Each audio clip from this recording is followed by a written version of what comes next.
اعوذ باللہ من الشیطان الرجیم بسم اللہ الرحمن الرحیم الحمد للہ رب العالمین وصلی اللہ علی محمد وآلہ الطاہرین اللہم صل علی محمد وآل محمد وعجل فرجہم۔ بات چل رہی تھی 5ویں درس میں جی امام حسین علیہ السلام کی حیات طیبہ کے بارے میں، ولادت اور پیغمبر کے ساتھ کی زندگی آپ کے بارے میں بتایا۔ آج والد ماجد کے ساتھ امام حسین علیہ السلام کے بارے میں بتا رہے ہیں، ٹھیک ہے۔ رسول خدا کی آنکھیں بند ہو جانے کے بعد امام حسین علیہ السلام نے اپنی مبارک کے 30 سال کتنے اپنے پدر بزرگوار کے ساتھ گزارے۔ اس پوری مدت میں آپ دل و جان سے پدر علی قدر کی اطاعت کرتے رہے اور باپ کی 5 سالہ حکومت کے زمانے میں 5 سالہ حکومت بھی کی مولا کائنات نے ظاہری، تو اس زمانے میں امام حسین علیہ السلام اسلام کے مقاصد کو آگے بڑھانے میں جان باز اور فداکار کی طرح، اپنے بڑے بھائی کی طرح، جیسے امام حسن علیہ السلام تھے ایسے ہی کوشش کرتے رہے آپ اسلام کو آگے بڑھانے کے لیے، اسلام کے اہم مقاصد کے لیے۔ تو امام کی طرح، امام حسن علیہ السلام کی طرح آپ بھی اسلام کے مقاصد کو آگے بڑھانے میں فداکار کی طرح، جانثار کی طرح کوشش کرتے رہے اور جنگ جمل و صفین و نہروان کی جنگوں میں آپ شریک رہے اپنے بابا کے ساتھ۔ یہ اب بھائی کے ساتھ امام حسن علیہ السلام کے ساتھ بھی امام حسین رہے۔ حضرت علی علیہ السلام کی شہادت کے بعد جب مولا کائنات کی شہادت ہو گئی تو علی کے بڑے بیٹے امام حسن ابن علی کی طرف امامت و رہبری منتقل ہو گئی۔ امام حسین علیہ السلام جو مکتب رسالت و ولایت کے پروردہ تھے، جو اسی مکتب پہ پلے بڑھے تھے، وہ اپنے بھائی کے ساتھ ان کے ہم فکر تھے۔ جب اسلام اور مسلمانوں کے معاشرے کی مصلحتوں کو پیش نظر، مصلحتوں کو دیکھتے ہوئے آپ نے دیکھا امام حسین نے کن حالات میں صلح کی، ان کو نگاہ میں رکھتے ہوئے امام علیہ السلام معاویہ کی صلح والی پیشکش کو قبول کرنے کے لیے مجبور ہوئے۔ امام حسن جب مجبور ہوئے، مجبوراً ہی تو قبول کرنی پڑی پیشکش۔ معاویہ نے جو پیشکش کی، صلح کی، آپ نے پڑھا امام حسن علیہ السلام کی زندگی میں حالات کیسے آ گئے تھے کہ مجبوراً آپ کو قبول کرنی پڑی۔ تو اس وقت امام حسین علیہ السلام بھائی کے غموں میں شریک تھے، ایسا نہیں ہے کہ امام، اور دیکھیے امام تھے امام حسین، اس کے باوجود بھی امام حسن علیہ السلام کے ہر فیصلے پر آپ امام وقت کا لحاظ کر رہے تھے، جانتے تھے کہ امام وقت یہ ہیں۔ دیکھیے کتنی پیروی اطاعت کے ساتھ اپنے بھائی کے ساتھ رہے، غموں میں شریک رہے، اور کیونکہ آپ جانتے تھے کہ یہ صلح اسلام اور مسلمانوں کی بھلائی کے لیے ہوئی ہے، اس لیے آپ نے ہرگز اعتراض نہیں کیا اور ہمیشہ امام حسن علیہ السلام کے موقف کا دفاع کرتے رہے کہ انہوں نے جو فیصلہ لیا ہے وہ صحیح ہے۔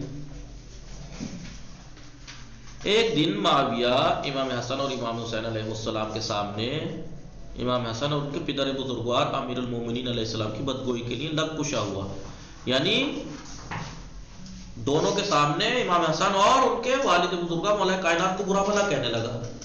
تو امام حسین علیہ السلام اٹھے تاکہ اس کی توہین کا جواب دیں، لیکن آپ کے بھائی نے خاموش رہنے کا اشارہ کیا اور پھر خود ہی انہوں نے معاویہ کو بہت مناسب اور جھنجھوڑنے والے بیان کے ذریعے خاموش کر دیا۔ یعنی یہ دیکھیے آپ،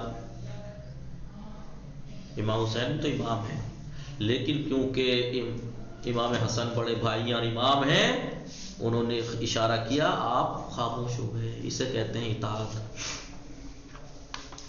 اخلاقی فضائل و مناقب، آپ کے اخلاقی فضائل کیسے تھے؟ امام حسین علیہ السلام کی مکمل حق طلب اور خدا پرست 56 سالہ زندگی، کتنے سال کے؟ 56 سال۔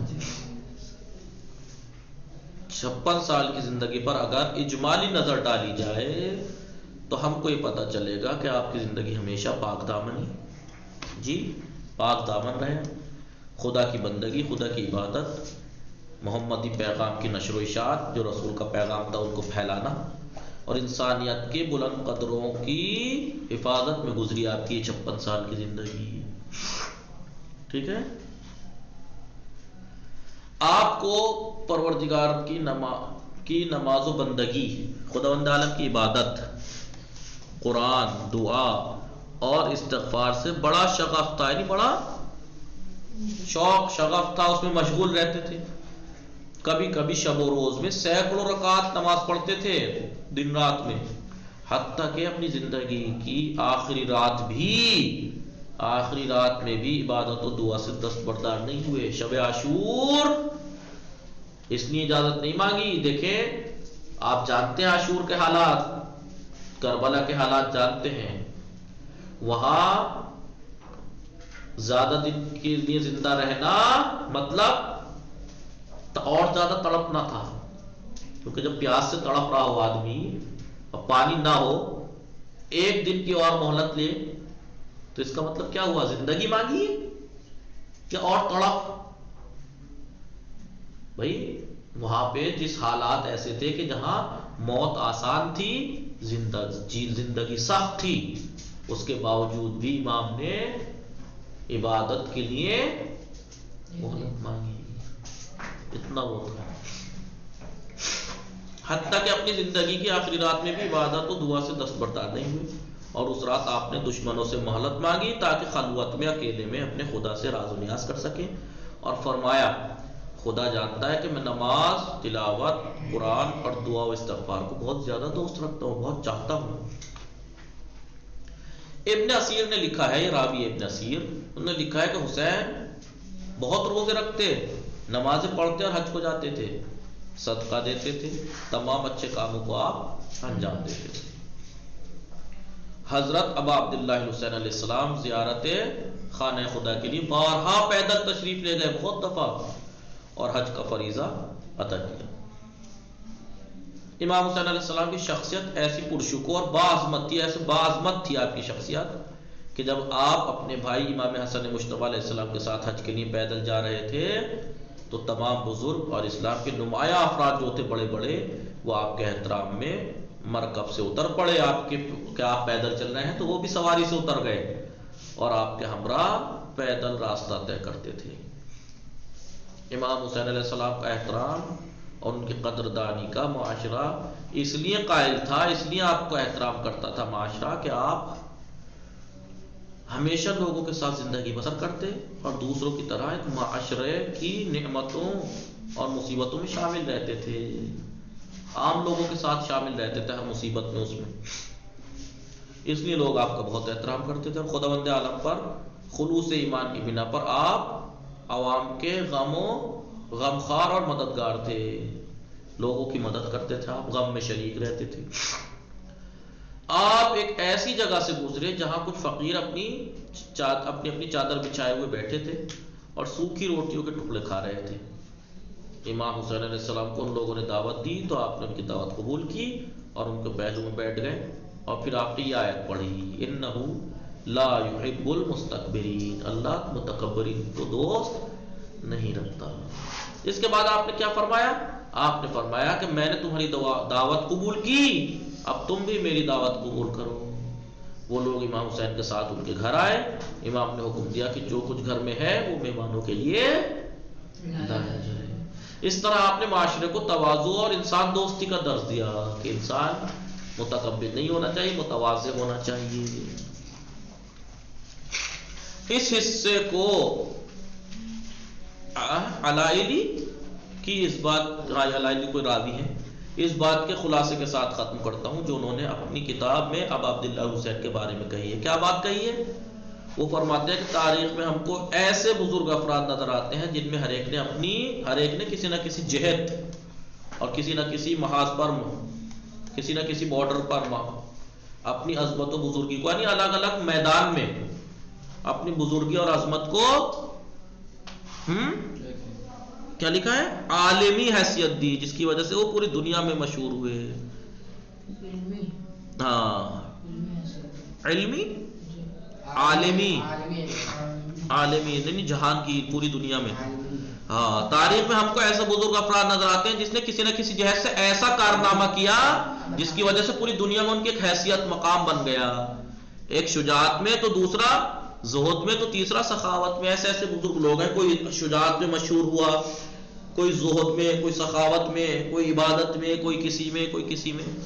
لیکن امام حسین علیہ السلام کی عظمت و بزرگی کا معیار اتنا عظیم ہے کہ جس کے بے انتہا پہلوؤں سے ہر پہلو فراز تاریخ کی عظمت معین کرنے والا ہے. یعنی ہر پہلو آپ تاریخ میں رقم ہونے والا. گویا آپ میں تمام بزرگیاں، تمام بلندیاں جمع ہو گئی تھیں. یہ آپ دیکھیے فلاں شخص مثلا اس چیز میں مشہور ہے، فلاں شخص آپ کی ہر چیز میں آپ آگے تھے. آپ امام حسین علیہ السلام معاویہ کے زمانے میں ابو عبداللہ الحسین اپنے برادر بزرگوار امام حسن علیہ السلام کی شہادت کے بعد خدا کے حکم اور اپنے بھائی کی وصیت سے، خدا کا حکم اور بھائی نے وصیت کیے، اسلامی معاشرے کے قائد و امام رہے. آپ نے اپنی امامت کے تقریباً 10 سال معاویہ کی حکومت کے زمانے میں گزارے. اس مدت میں آپ نے امام حسن کی روش کو بھی قائم رکھا کہ اسلام کی بقا کے لیے کام کرتے رہے، اور جب تک معاویہ زندہ رہا آپ کوئی مؤثر اقدام نہ کر سکے. امام حسین اگرچہ یہ دیکھ رہے تھے کہ معاویہ اسلام ہی کی طاقت سے اسلامی معاشرے ہی کی بنیادوں کو اور قوانین الہی کو بدل ڈالنے کی کوشش کر رہا ہے، کیونکہ اسلامی نام پہ حکومت لے رکھی تھی، سب کچھ اسی کے نام پہ، اسلامی کے نام پر اسلام ہی کی بنیادیں ہلا رہا تھا. چنانچہ آپ کو قلق بھی تھا، افسوس بھی تھا، لیکن جانتے تھے کہ اگر اس کے مقابلے کے لیے اٹھ جائے تو ہر مفید اقدام و تحریک اور کوئی بھی نتیجہ حاصل ہونے سے پہلے آپ کو قتل کر دیا جائے گا. اس لیے آپ کچھ نہ کر سکے چاہتے ہوئے بھی. کبھی تو آپ معاویہ کی حرکات و اعمال پر صرف تنقید کرتے تھے اور لوگوں کو آئندہ کے لیے امید دلاتے، اور اس تمام مدت میں جب معاویہ یزید کی ولی عہدی کے لیے لوگوں سے بیعت لے رہا تھا تو امام حسین نے شدت سے مخالفت کی اور یزید کی بیعت کے لیے ہرگز آمادہ نہیں ہوئے. یہاں تک کہ کبھی معاویہ کو سرزنش کرتے اور تنقیدی خطاب لکھتے تھے کہ اس شرابی کو ذلیل کو تو یوں کر رہا ہے، یہ وہ. ٹھیک ہے، پھر اس کا نتیجہ کیا نکلا؟ قیام حسین. معاویہ کی موت کے بعد خلافت جو کہ سلطنت میں بدل گئی تھی، اب معاویہ نے سلطنت میں بدل دیا تھا، بادشاہت میں. ورنہ بادشاہت میں کیا ہوتا ہے، کسی کی نہیں چلنے دیتے، اپنی مرضی سے سب کچھ. اس کے بیٹے یزید کی طرف منتقل ہو گئی وہ سلطنت. زمام حکومت کو ہاتھوں میں لیتے ہی یزید نے اپنے ارکان سلطنت کو، اپنے سلطنت کے حکومت کے جو رکن تھے، اہم لوگ تھے، اس کو مضبوط بنانے کے لیے اس نے کیا کیا؟ عالم اسلام کی اہم شخصیتوں اور جانے پہچانے لوگوں سے اپنی بیعت لینے کا ارادہ کیا کہ بڑے بڑے لوگوں سے بیعت لیے جائے. اس غرض سے اس نے حاکم مدینہ کو خط لکھا اور حکم دیا کہ امام حسین سے میری بیعت لو، اور اگر وہ مخالفت کرے تو ان کو قتل کر دے. والی مدینہ نے حکم کے مطابق بیعت کا سوال امام کے سامنے رکھا تو امام نے کیا فرمایا؟ انا للہ و انا الیہ راجعون وعلی الاسلام السلام اذا بلیت الامت براع مثل یزید. ایسے اسلام کے لیے انا للہ و انا الیہ راجعون کہ امت ایسے حاکم میں بلا مبتلا ہو جائے یزید جیسے کہ، یعنی جب یزید جیسے لوگ کیسے یزید جیسے شراب خور، جواری، بے ایمان، ناپاک، بندروں سے کھیلنے والا، یہ وہ زنزانی، زناکار، جب یزید جیسے لوگ حکومت اسلامی کے مسند پر بیٹھ جائیں تو اسلام پر فاتحہ پڑھ دینا چاہیے، پھر وہ اسلامی کہاں رہا، دینی کہاں رہا. امام نے بیعت کی پیشکش کو ٹھکرانے کے بعد یہ سمجھ لیا کہ اگر مدینے میں رہے تو آپ کو قتل کر دیا جائے گا. لہذا جان بچانے کے لیے رات کے وقت پوشیدہ طور پر 28 رجب سن 60 ہجری کو اپنے آدمیوں کے ساتھ مکے کی طرف روانہ ہوئے. آپ کے مکے میں پہنچنے اور یزید کی بیعت سے انکار کرنے کی خبر مکے اور مدینے کے لوگوں کے درمیان پھیل گئی تھی اور یہ خبر کوفے بھی پہنچ گئی تھی. اس طرح لوگوں کو امام حسین کی مدد اور ان کی موافقت کے لیے اپنے آپ کو آمادہ کرنے کا موقع نظر آیا لوگوں کو کہ بھائی یہ ٹھیک ہے موقع، امام کو ہم بتائیں کہ ہم راضی ہیں، ہم آپ کے ساتھ ہیں، آپ کی مدد کے لیے تیار ہیں، کہ شاید اس طرح بنی امیہ کے ظلم کے بوجھ سے ہمیں نجات مل جائے. لوگوں نے سوچا کہ امام کا ساتھ دیں گے تو ہمیں نجات ملے گی ان سے. کوفیوں نے مندرجہ بالا نکات کی پیش نظر، جو مندرجہ بالا نکات کی پیش نظر، جو اوپر والے نکات کچھ ہیں ان کو نگاہ میں رکھتے ہوئے کیا کہ امام حسین کی موافقت کے لیے آمادہ کرنے کا موقع نظر آیا انہیں، اس طریقے سے امام کا ساتھ دے کے معاویہ کے خلاف ہو کے شاید ہمیں بنی امیہ کے ظلم و ستم اور ان چیزوں سے نجات مل جائے، اس کی وجہ سے مکہ پہنچنے کی خبر سنتے ہی بہت سے خطوط کے ذریعے آپ کو دعوت دی امام کو کہ آپ کوفے تشریف لائیے اور ہماری رہنمائی کی ذمہ داری آپ قبول کیجیے، ہم آپ کے ساتھ ہیں۔ لہذا حضرت ابو عبداللہ الحسین نے جناب مسلم کو روانہ کرنے کے ساتھ ان تمام خطوط کا جواب مختصر جملوں میں اس طرح لکھا، خط دیا جناب مسلم کو جواب میں کہ جاؤ یہ لے جانا۔ کیا لکھا؟ اما بعد، یہ خط حسین ابن علی کی طرف سے عراق کے مسلمانوں اور مومنوں کی جماعت کی طرف بھیجا جا رہا ہے۔ تم یہ جان لو کہ ہانی اور سعید جو تمہارے بھیجے ہوئے آخری افراد تمہارے خطوط لے کر آئے، ان تمام باتوں کی جو تمہاری تحریروں سے ظاہر ہے مجھے اطلاع ملی۔ خلاصہ یہ کہ تمہارا مطلب یہ تھا کہ ہمارے پاس کوئی لائق رہبر امام نہیں ہے، تمہاری باتوں کا نتیجہ یہ نکلا۔ ہمارے پاس آ جائیے، شاید خدا ہم کو آپ کے ذریعے ہدایت تک پہنچا دے۔ لہذا سردست میں مسلم کو جو میرے چچا کے بیٹے اور میرے بھروسے مند ہیں میں تمہارے پاس بھیج رہا ہوں۔ اگر انہوں نے لکھا کہ تمہارے آخری نظریات عملی طور پر اس طرح ہیں، اسی طرح ہے جیسا آپ نے لکھا ہے، جیسا کہ تم نے خط میں لکھا ہے، تو میں اسے قبول کر کے تمہاری طرف آ جاؤں گا۔ فی الحال میں مسلم کو بھیج رہا ہوں، میرے بھروسے کے ہیں اور قابل اعتماد ہے، میرے چچا کے بیٹے۔ آخر میں آپ نے مزید لکھا، مجھے اپنی جان کی قسم، امام و پیشوا صرف وہ ہے جو خود دین کا پابند ہو اور عدل و انصاف کرتا ہو اور خدا کی رضا کے لیے حلیم و بردبار ہو۔ مسلم اس خط کو لے کر کوفے پہنچے۔ ان کے پہنچنے کی خبر بڑی تیزی سے کوفے میں پھیل گئی۔ اہل کوفہ نے پرتپاک یعنی دم سے، شوق سے طریقے سے امام کے نمائندے مسلم کی بیعت کی کہ ایسا استقبال پہلے کبھی نہیں ہوا تھا۔ پھر دن بدن بیعت کرنے والوں کی تعداد میں اضافہ ہوتا رہا۔ اب کوفے سے دو خط، امام حسین کے فائدے اور یزید کی مخالفت میں انقلابی حالت پیدا ہو جانے کے بعد دو خط لکھے گئے، ایک حسین ابن علی کو اور دوسرا یزید کو۔ جناب مسلم نے امام حسین کو لکھا، ابھی تک بے شمار لوگوں نے میری بیعت کی ہے، آپ کوفے آ جائیے۔ یزید کے پیروکاروں نے یزید کو لکھا کہ اگر عراق کی حکومت کو بچانا ہے تو کسی لائق گورنر کو بھیجو تاکہ ان فتنوں کو ختم کر دے، اس لیے کہ نعمان بن بشیر حاکم مدینہ جو ہے کمزور آدمی ہے، یا اس نے اپنے آپ کو کمزور خود نے بنا رکھا ہے، تو اگر تم نے نہیں بھیجا نا صحیح سے کسی حاکم کو تو گئی تمہاری حکومت۔ بس ان دو خطوط کے نتیجے میں دو اقدام سامنے آئے۔ پہلے خط نے امام کو کوفے کی طرف روانگی کے مقدمات فراہم کیے کہ چلو بھائی حالات ٹھیک ہے، سب کچھ ٹھیک ہے، چلے ہمیں کوفے چلنا چاہیے۔